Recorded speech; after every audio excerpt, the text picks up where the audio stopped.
സ്തോത്രം. Praise Lord. പ്രാർത്ഥനയോടുകൂടെ നമുക്കായിരിക്കാം. എബ്രായ ലേഖനത്തിൽ നിന്നാണല്ലോ പഠിച്ചുകൊണ്ടിരിക്കുന്നത്. 11-ാം അധ്യായം. വിശ്വാസത്താൽ സാക്ഷ്യം ലഭിച്ചവർ. കഴിഞ്ഞ രാത്രികാലം ശിംശോന്റെയും ഇഫ്താഹിന്റെയും കാര്യങ്ങളാണല്ലോ നമ്മൾ കേട്ടത്. ആമേൻ. അവരൊക്കെ എങ്ങനെ സാക്ഷ്യം പ്രാപിച്ചു. ശിംശോന്റെ ജീവിതം പരാജയത്തിലേക്കായിരുന്നെങ്കിലും അവൻ അവസാനം കർത്താവിലേക്ക് തിരിയുന്നതായിട്ട് കാണാം. ഇഫ്താഹ് എടുത്ത തീരുമാനത്തിൽ ഉറച്ചു നിൽക്കുന്നതായിട്ടൊക്കെ നമ്മൾ കണ്ടു. ഈ രാത്രികാലവും ദാസിനെ ദൈവം ബലപ്പെടുത്തട്ടെ. കർത്താവെ ഞങ്ങളോട് സംസാരിക്കണമേ എന്നുള്ള പ്രാർത്ഥനയോടുകൂടെ നമുക്ക് ഏവർക്കുമായിരിക്കാം. കർത്താവ് എല്ലാവരെയും സഹായിക്കട്ടെ. സ്തോത്രം.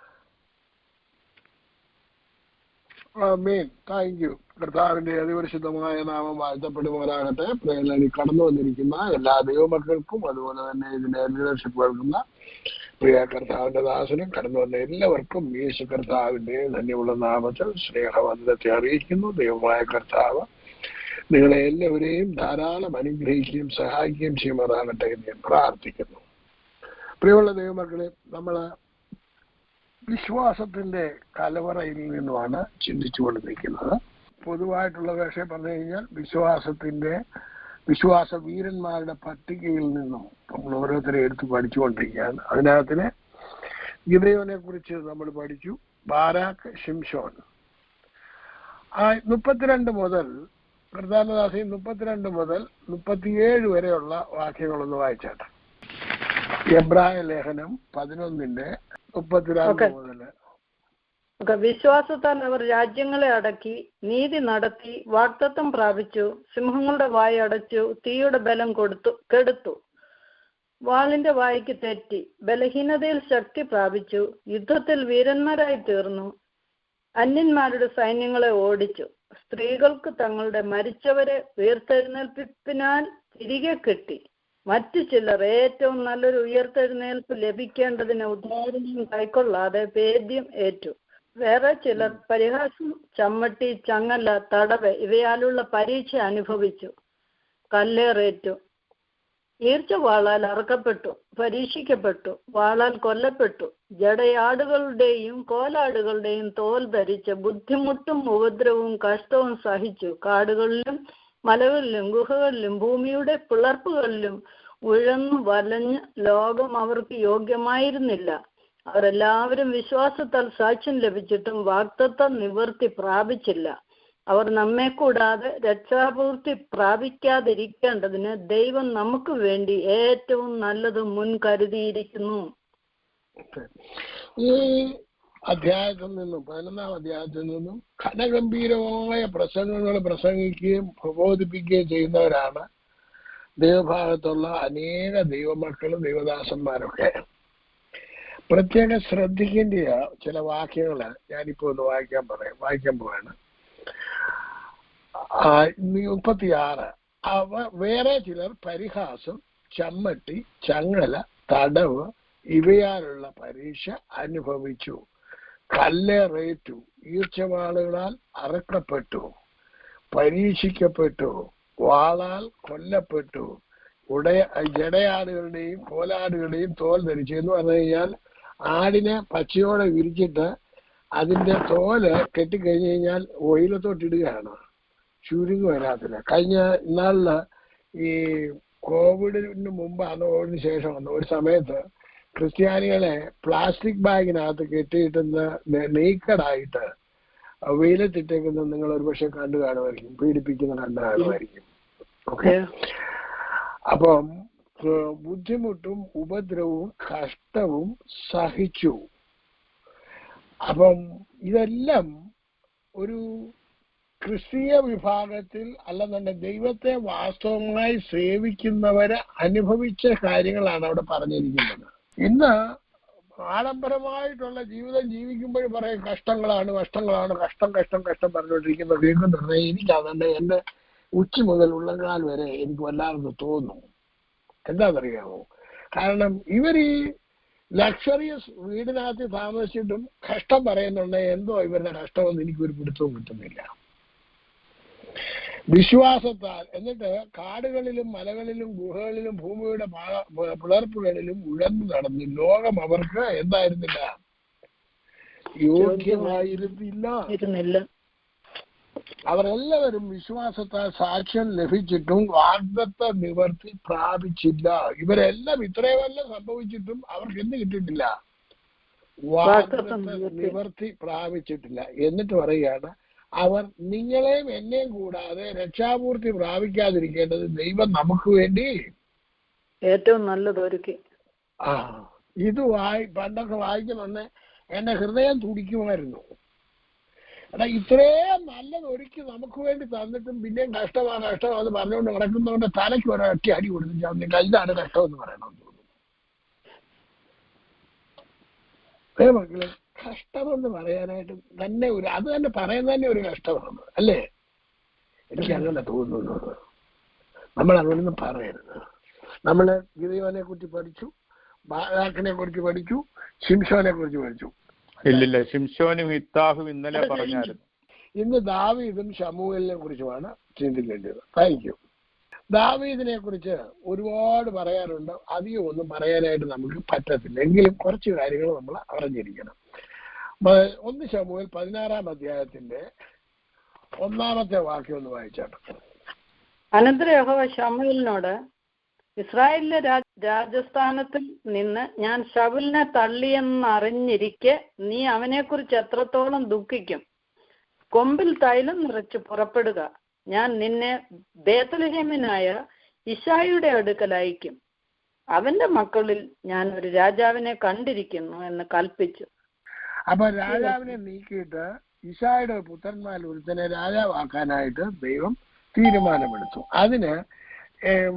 അതിനെക്കുറിച്ച് നമുക്കൊന്ന് നോക്കാം. ദാവീദിനെ തന്റെ അപ്പൻ പോലും സ്വീകരിച്ചിട്ടില്ല. അവനെ മാറ്റി നിർത്തിയിരിക്കുകയായിരുന്നു. മറ്റേ 7 പേരെ പിടിച്ചുകൊണ്ട് വന്ന് നിർത്തി. ആളും തടിയും പൊണ്ണും ഒക്കെ ഉള്ളവരെ കൊണ്ടുവന്നു, മിടുക്കരായിട്ടുള്ളവരെ. ഇവൻ ഒരുത്തനുണ്ട്, എവിടെ കിടക്കുകയായിരുന്നു? ആടിനെ തീറ്റിക്കൊണ്ടിരിക്കുകയായിരുന്നു. ശമൂവേൽ ചോദിക്കുന്നുണ്ട്. അതിന്റെ 10-ാമത്തെ വാക്യം 10, 11, 12 വായിച്ചാണ്. അങ്ങനെ യിശ്ശായി 7 പുത്രന്മാരെ ശമൂവേലിന്റെ മുൻപിൽ വരുത്തി. എന്നാൽ ശമൂവേൽ യിശ്ശായിയോട്, യഹോവ ഇവരെ തെരഞ്ഞെടുത്തിട്ടില്ല എന്ന് പറഞ്ഞു. നിന്റെ പുത്രന്മാർ എല്ലാവരുമായോ എന്ന് ശമൂവേൽ ചോദിച്ചതിന് അവൻ, ഇനി ഉള്ളതിൽ ഇളയവൻ ഉണ്ട്, അവൻ ആടുകളെ മേയ്ക്കുകയാകുന്നു എന്ന് പറഞ്ഞു.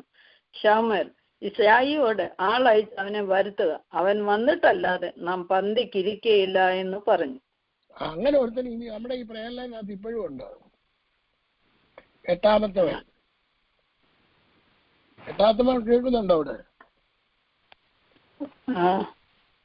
8-ാമത്തവൻ കേൾക്കുന്നുണ്ടോന്ന്?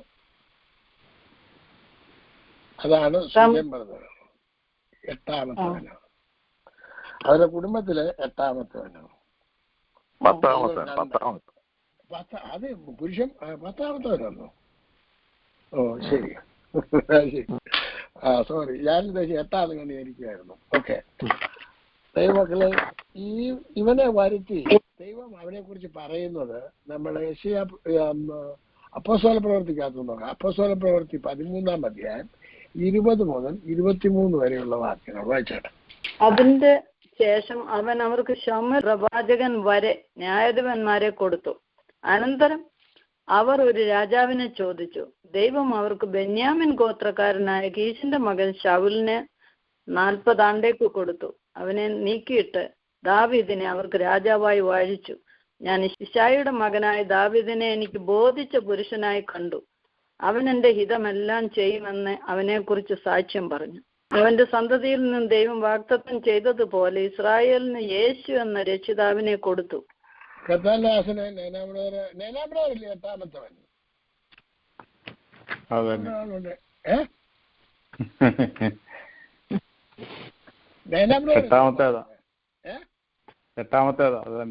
അതാ എനിക്ക് തെറ്റിപ്പോയത്.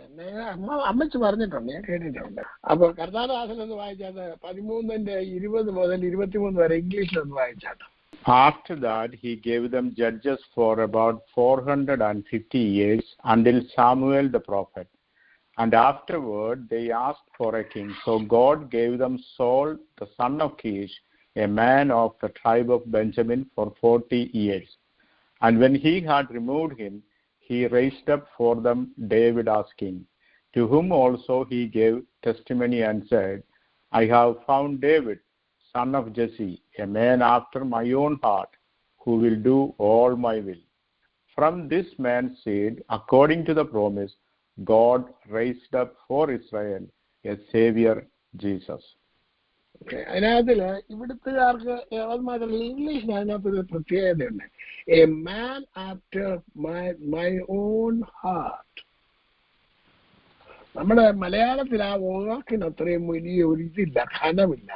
ഈ ദാവീദിന്, യിശായുടെ മകനായ ദാവീദിനെ എനിക്ക് ബോധിച്ചവനായ പുരുഷനായി കണ്ടു എന്നുള്ളതേ ഉള്ളൂ. ഇംഗ്ലീഷ് അത് വായിക്കുന്നുണ്ട് തന്നെ അതിനൊരു സുഖമുണ്ട്. നോക്കിയേ, a man after mine on heart. എന്റെ ഹൃദയപ്രകാരമുള്ള ഒരു പുരുഷനെ യിശായുടെ പുത്രന്മാരിൽ ഒരുത്തനെ ഞാൻ കണ്ടിട്ടുണ്ട്. എന്റെ ഹൃദയപ്രകാരം നമ്മൾ ജീവിക്കുകയാണെന്നുണ്ടെങ്കിൽ കർത്താവിന്റെ ഹൃദയപ്രകാരമുള്ളവരായിട്ട് ജീവിക്കണം. എന്താണ് കർത്താവിന്റെ ഹൃദയം? കർത്താവിന്റെ ഹൃദയം എന്ന് പറഞ്ഞു കഴിഞ്ഞാൽ കർത്താവ് എന്ത് പറയുന്നു അതിനനുസരിക്കുക, കേൾക്കുക, ചെയ്യുക, അത്രേ ഉള്ളൂ, വേറെ ഒന്നുമില്ല. ദാവീദാണ് ചെയ്തത്. അവനെന്റെ ഹിതമൊക്കെ എല്ലാം ചെയ്യും എന്ന് ഞാൻ അവനെ കുറിച്ച് സാക്ഷ്യം പറഞ്ഞു എന്നാണ് പറഞ്ഞിരിക്കുന്നത്. And which shall fulfil all my will. നമ്മൾ എങ്ങനെയുള്ളവരായിരിക്കണം? ആ 22ാമത്തെ വാക്യം കർത്താവിന്റെ വാക്യം ഒന്നുകൂടെ വായിച്ചേ. അവനെ നീക്കിയിട്ട് ദാവീദിനെ അവർക്ക് രാജാവായി വാഴിച്ചു. ഞാൻ യിശായിയുടെ മകനായ ദാവീദിനെ എനിക്ക് ബോധിച്ച പുരുഷനായി കണ്ടു. അവൻ എന്റെ ഹിതമെല്ലാം ചെയ്യുമെന്ന് അവനെ കുറിച്ച് സാക്ഷ്യം പറഞ്ഞു. അവൻ എന്റെ ഹിതമെല്ലാം ചെയ്യുമെന്ന്. ഞാൻ ഈ അമ്മച്ചിയെ, നയനാമ്രതന്റെ അമ്മച്ചിയെ കാണേണ്ടതൊക്കെയും നയനാമ്രതന്റെ മൂത്ത ജ്യേഷ്ഠൻ അച്ഛനാണ്. അച്ഛനെയാണ് ഞാൻ ആദ്യം കണ്ടിട്ടുള്ളത്. അപ്പം ആ അച്ഛനെ അമ്മച്ചിയൊക്കെ കണ്ടു. പക്ഷെ നയനാമ്രതന്നെ ഏറ്റവും ഒടുവിലാണ് കാണുന്നത്. കാരണം എനിക്ക് ബിസിനസ് ഉണ്ടായിരുന്ന സമയത്ത് ഞാൻ അച്ഛൻ്റെ അടുക്കൽ പോവുകയും അവിടെ എല്ലാം അവരുടെ ചർച്ചിലൊക്കെ പോയിട്ടൊക്കെ ഉണ്ടായിരുന്നു.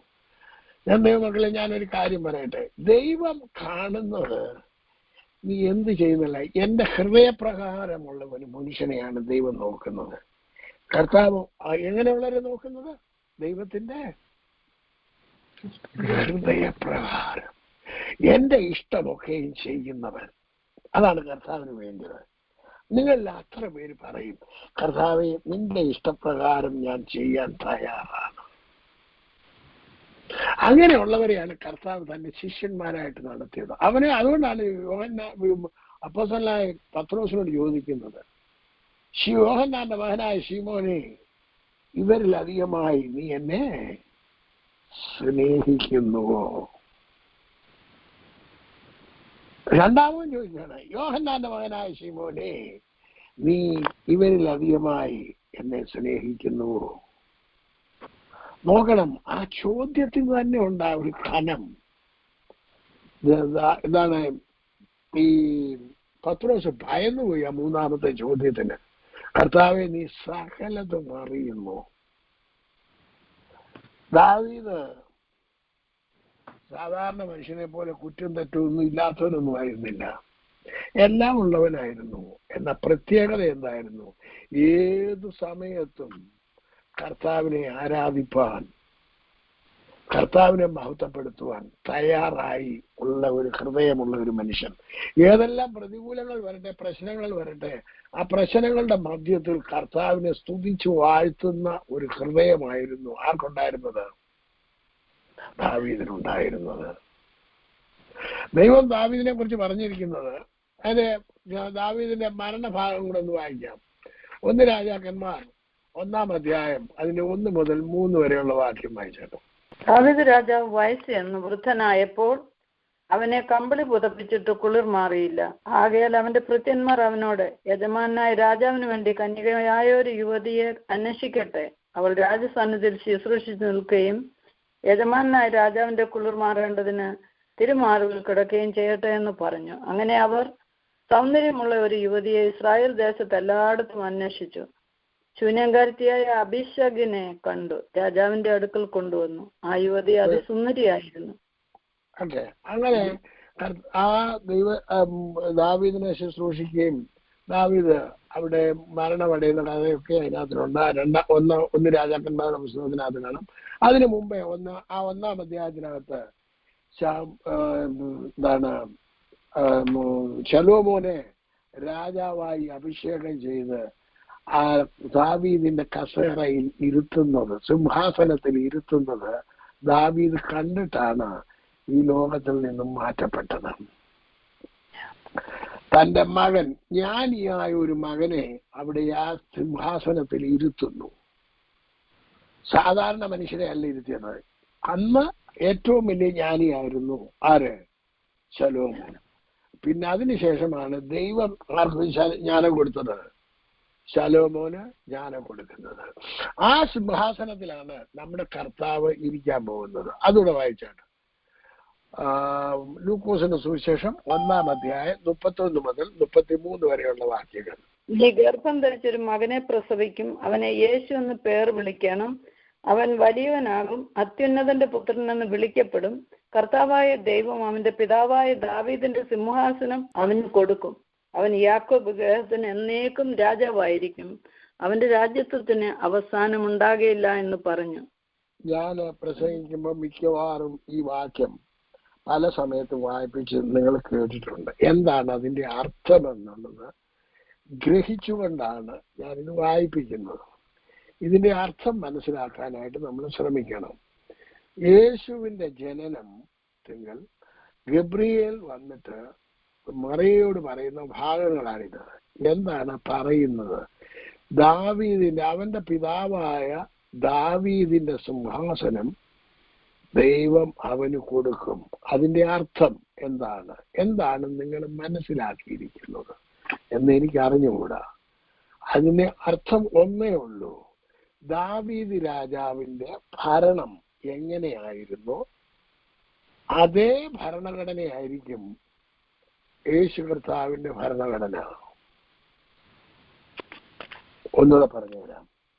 ദാവീദ് രാജാവ് രാജ്യം എങ്ങനെ, ഈ ലോകത്തിൽ കാണപ്പെടുന്ന രാജ്യം എങ്ങനെ ഭരിച്ചോ അതേ സെയിം പ്രൊസീജിയർ തന്നെയായിരിക്കും. എന്ന് പറഞ്ഞു കഴിഞ്ഞാൽ ആ നിയമവ്യവസ്ഥ അനുസരിച്ചിട്ടായിരിക്കും. നിങ്ങൾ എപ്പോഴും ഓർത്തോളം, നമ്മുടെ ഇന്ത്യയിലെ ഭരണഘടന എഴുതിയത് അംബേദ്കറും അവരും ഇവരുമൊക്കെ എഴുതുന്ന സമയത്ത് എഴുതിയതിനകത്തുനിന്ന് ഇവർ ബ്രിട്ടീഷുകാരുടെ കയ്യിൽ നിന്നും അവിടുന്ന് ഇവിടുന്നും ബൈബിളിനകത്തുനിന്നും ഒക്കെയാണ് എടുത്തിട്ട് എഴുതിയിരിക്കുന്നത്, ഭരണഘടന എഴുതിയിരിക്കുന്നത്.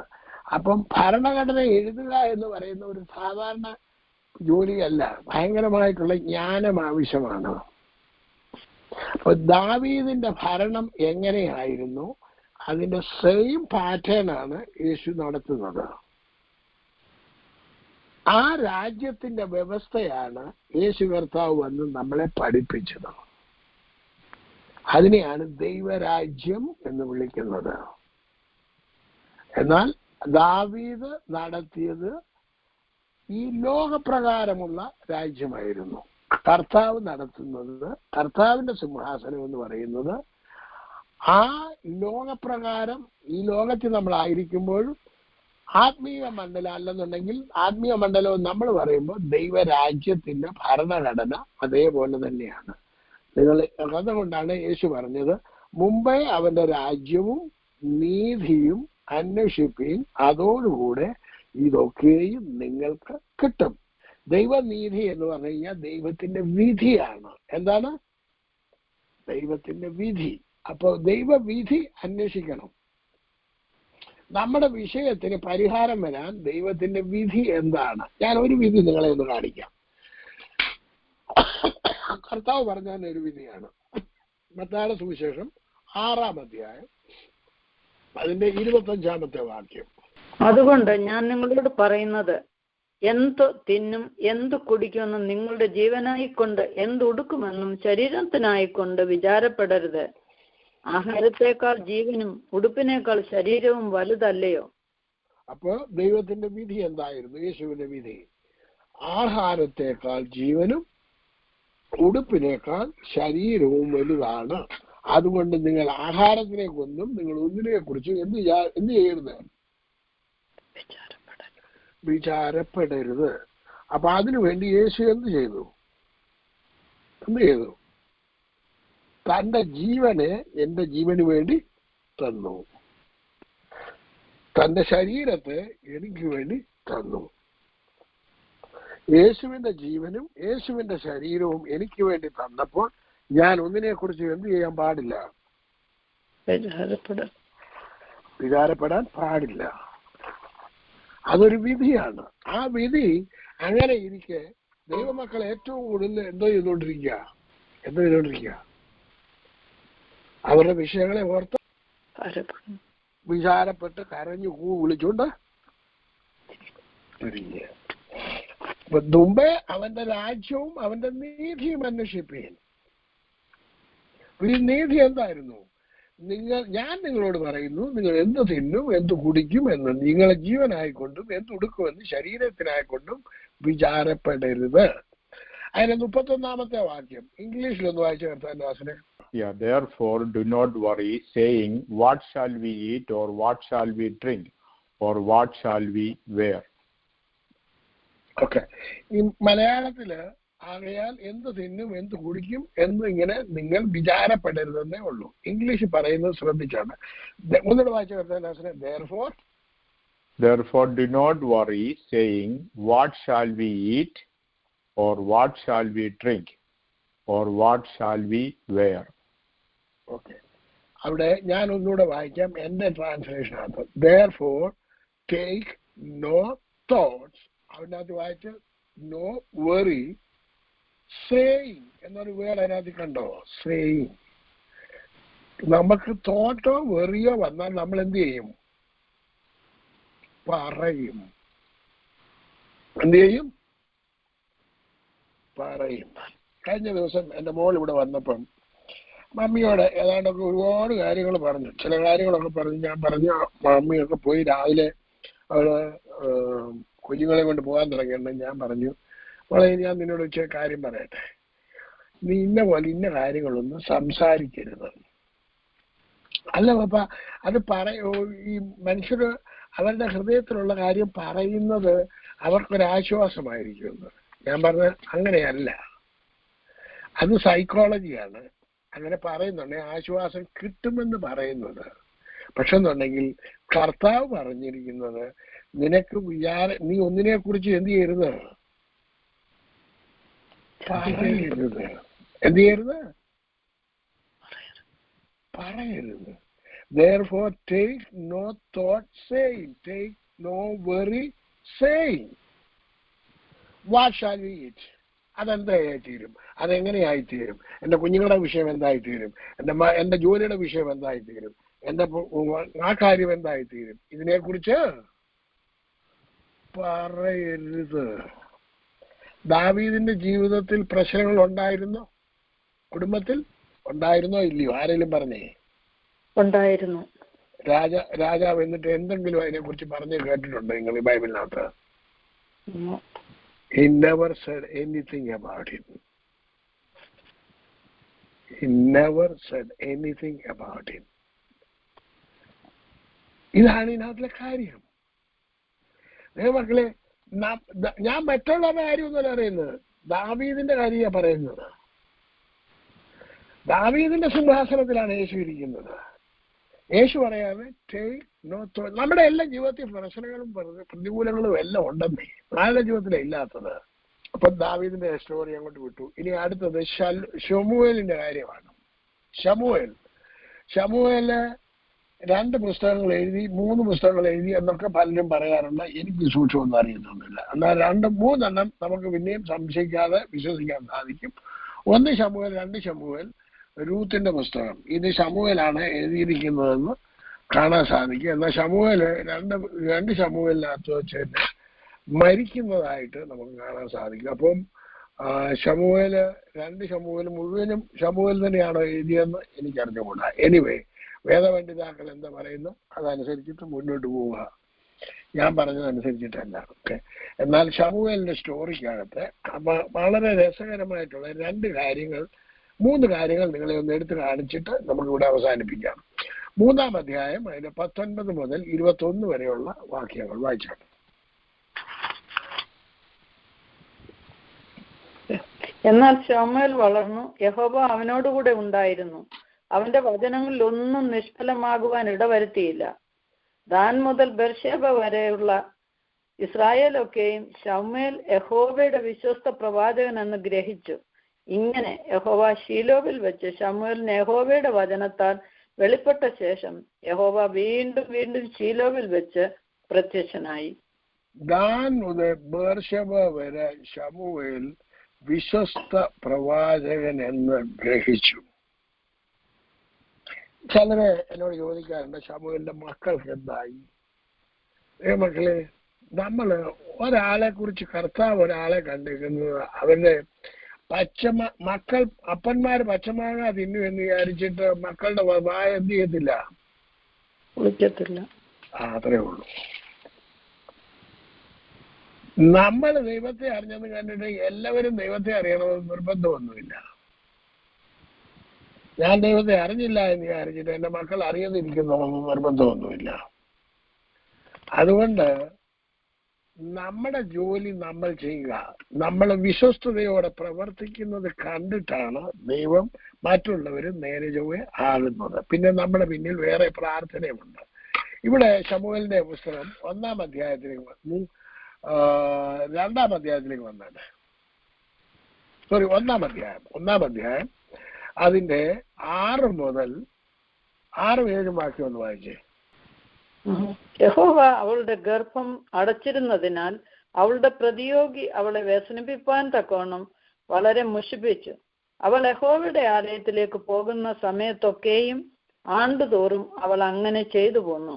അവൾ അവളെ മുഷിപ്പിച്ചത് കൊണ്ട് അവൾ കരഞ്ഞു പട്ടിണി കിടന്നു. അപ്പം അവള് ഈ എത്രയോ കാലങ്ങള് ആയി കരഞ്ഞു പട്ടിണി കിടക്കുകയായിരുന്നു. അവസാനത്തെ സമയം 14 മുതൽ താഴോട്ട് വായിച്ചാണ്, 14 മുതൽ 18-19 വരെ. ഏലി അവളോട്, നീ എത്രത്തോളം ലഹരി പിടിച്ചിരിക്കും, നിന്റെ വീഞ്ഞ് ഇറങ്ങട്ടെ എന്ന് പറഞ്ഞു. അതിന് ഹന്ന ഉത്തരം പറഞ്ഞത്, അങ്ങനെയല്ല യജമാനെ, ഞാൻ മനോവ്യസനമുള്ള ഒരു സ്ത്രീ, ഞാൻ വീഞ്ഞോ മദ്യമോ കുടിച്ചിട്ടില്ല. യഹോവയുടെ സന്നിധിയിൽ എന്റെ ഹൃദയം പകരുകയത്ര ചെയ്തത്. അടിയനെ ഒരു നീച സ്ത്രീയായി വിചാരിക്കരുത്. അടിയൻ സങ്കടത്തിന്റെയും വ്യസനത്തിന്റെയും ആധിക്യം കൊണ്ടാകുന്നു സംസാരിച്ചത്. അതിന് ഏലി, സമാധാനത്തോടെ പോയിക്കൊള്ളുക, ഇസ്രായേലിന്റെ ദൈവത്തോട് നീ കഴിച്ച അപേക്ഷ അവൻ നിനക്ക് നൽകുമാറാകട്ടെ എന്ന് ഉത്തരം പറഞ്ഞു. ഇവിടെ ഏലി പുരോഹിതൻ പറയുന്നതിന് മുമ്പ് എത്രയോ വർഷം ഹന്ന അവിടെ എന്ത് ചെയ്യുമായിരുന്നു? കരയുമായിരുന്നു, പ്രാർത്ഥിക്കുമായിരുന്നു, പലതും ചെയ്തിട്ടുണ്ട്. പക്ഷെ എന്നുണ്ടെങ്കിൽ ഏലി പുരോഹിതൻ അത് കണ്ട സമയത്ത് സംസാരിച്ചു.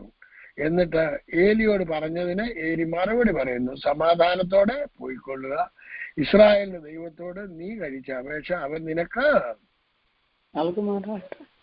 നമ്മളാന്നുണ്ടെ എങ്ങനെ പ്രാർത്ഥിച്ചിരുമായിരുന്നു? നമ്മളാണെങ്കിൽ എങ്ങനെ പ്രാർത്ഥിച്ചിരുമായിരുന്നു?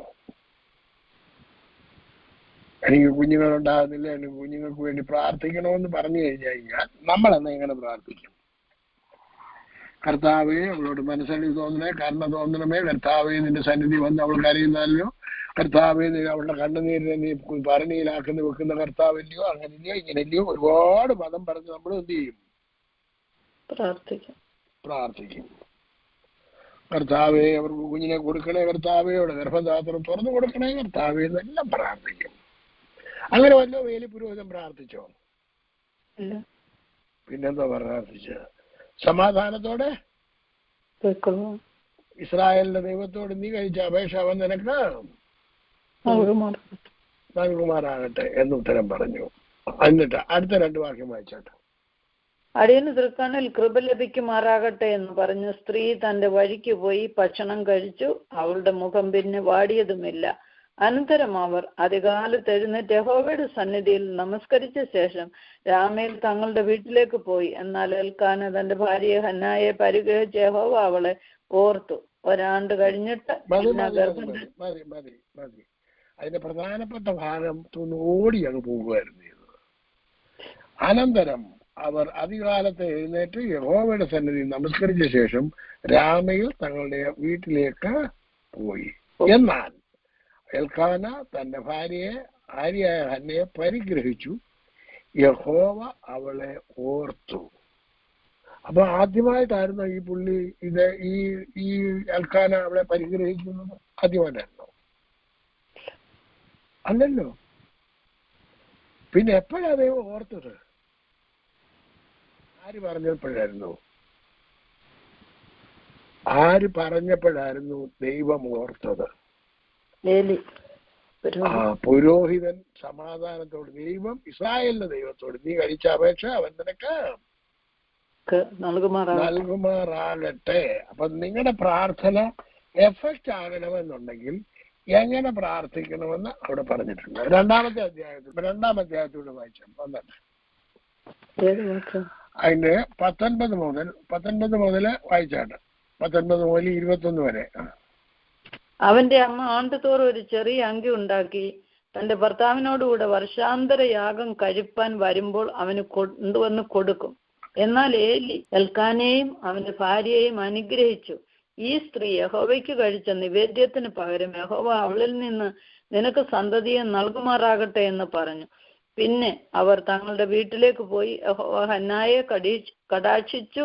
അവർ ഗർഭം ധരിച്ച് 3 പുത്രന്മാരെയും 2 പുത്രിമാരെയും പ്രസവിച്ചു. രണ്ടാമത്തെ പ്രാർത്ഥനയും ആരാ പ്രാർത്ഥിച്ചത്? ഏലി പുരോഹിതൻ.